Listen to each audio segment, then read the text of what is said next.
Bienvenue sur Africa 24 dans cette nouvelle édition du 12-15. Voici les titres de l'actualité.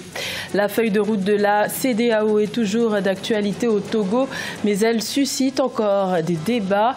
Le groupe des 7 organisations de la société civile veut mener les négociations à 1 an de l'élection présidentielle prévue en 2020. Lancement du fonds d'investissement pour l'entrepreneuriat agricole en Afrique. Il s'agit du fonds ABC, Agri Business Capital, un nouvel instrument de la finance durable pour le développement économique et social en zone rurale.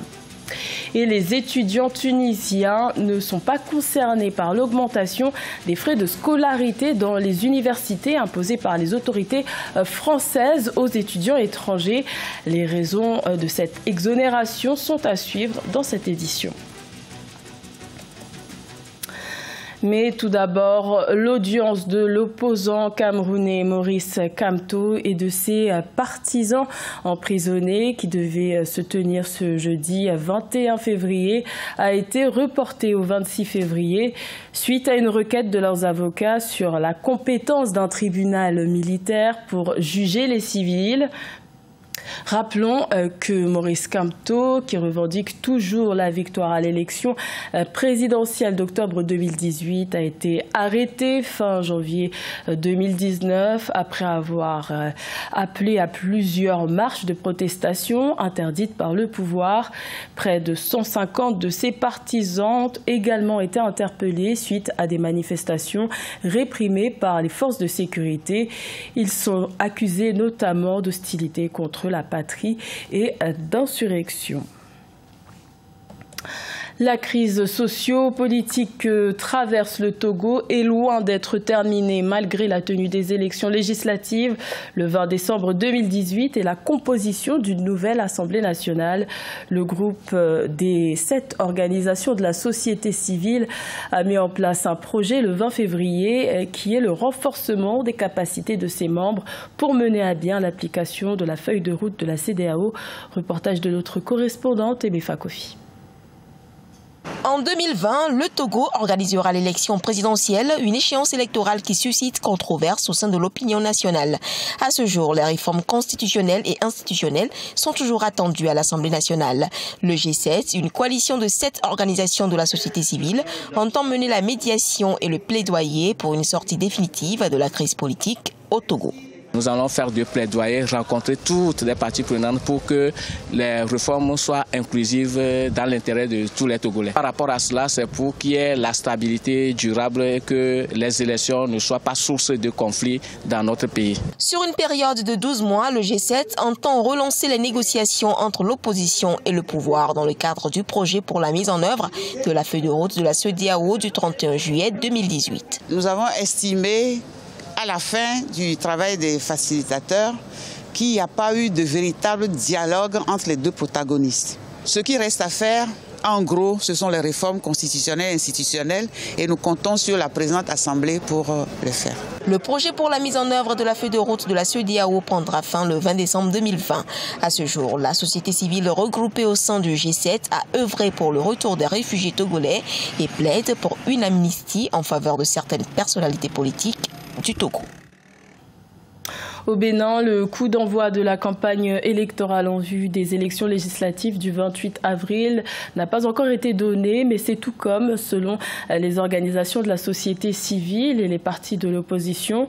Beaucoup dénoncent une campagne précoce à moins de 3 mois des élections législatives, alors que la réforme du système partisan adoptée en 2018 empêche un grand nombre de partis d'être représentés. Reportage de notre correspondant Leftionou.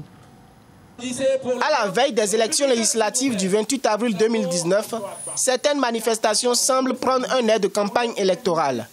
Pourtant, le lancement officiel de cette phase du processus a été fixé au 11 avril par la Commission électorale nationale autonome.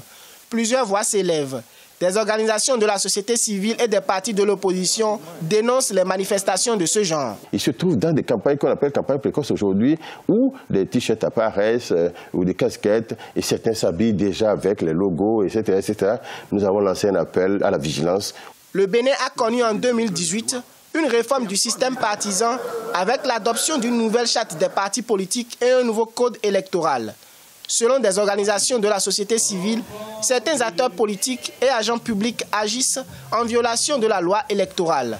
Les délégations viennent me dire qu'il y a de grandes opérations d'achat de cartes d'électeurs par le Parti républicain, le Parti progressiste, d'après ce qu'on m'a dit. Et en faisant des enquêtes sur des enquêtes, nous ne sommes pas à moins d'1 million de cartes.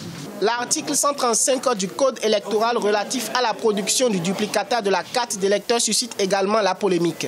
Dans un communiqué en date du 31 janvier 2019, le COSLEPI a exigé à tout citoyen demandeur de carte d'électeur perdu un numéraire de 1000 francs CFA à payer au trésor public avant tout retrait d'urgence du duplicata. Également dans l'actualité, le président malgache André Joël renforce sa stratégie de lutte contre la corruption. Le chef de l'État a fait plusieurs annonces en matière de bonne gouvernance le 20 février en Conseil des ministres. Il a affirmé que désormais la tolérance zéro serait appliquée envers les faits de corruption du quotidien dans les administrations. De plus, une figure active de la société civile a été nommée président du comité pour la sauvegarde de l'intégrité. Il s'agit de Sandra Rabeno Narivo. Le fonds d'impact ABC Agri-Business Capital est opérationnel depuis le 15 février. Ce nouvel instrument de la finance durable a été déployé pour les entrepreneurs ruraux. Objectif, stimuler le développement économique et social en zone rurale. Corinne Kamsefem. Le fonds Agribusiness Capital, lancé le 15 février 2019, aura pour mission d'attirer les capitaux dans les zones rurales et soutenir l'entrepreneuriat rural dans le secteur agricole des pays en développement, notamment ceux d'Afrique.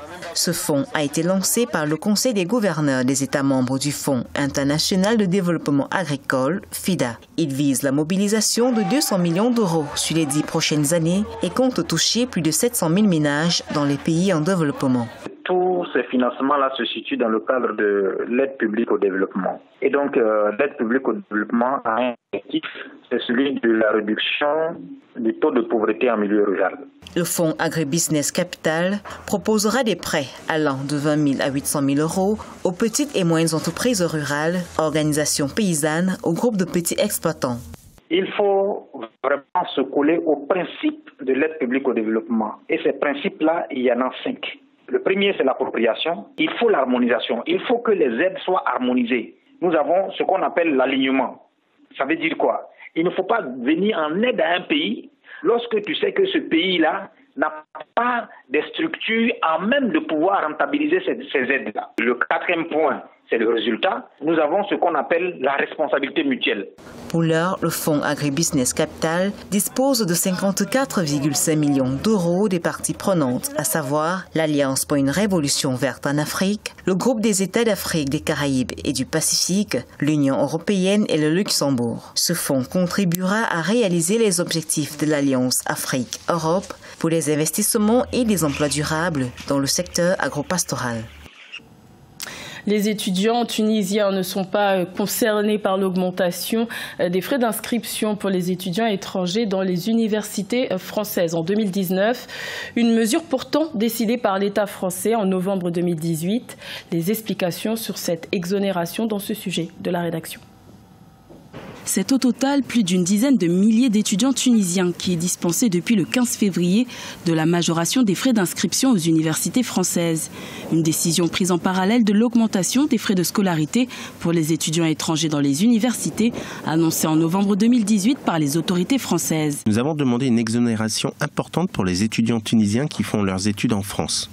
Nous avons d'abord obtenu une exonération pour tous les étudiants actuellement en France, c'est-à-dire à peu près 12 000 étudiants qui ne subiront pas la majoration tant qu'ils sont en fin de cycle. L'exonération de frais de scolarité accordée aux étudiants tunisiens relance le débat sur la situation des étudiants africains en France qui s'estiment laissés pour compte. Cette mesure était de dire que les parents des étudiants étrangers non européens vivant en France ne paieraient pas d'impôts. Il serait donc injuste que les étudiants étrangers payent au même titre que les étudiants français.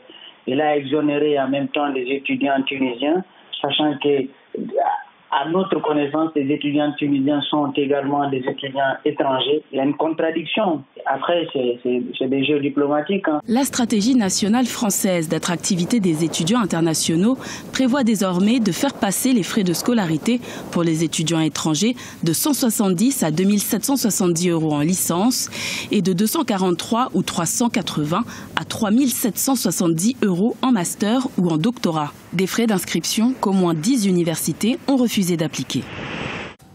C'était le journal de la rédaction. Merci de l'avoir suivi. L'information continue sur Africa 24.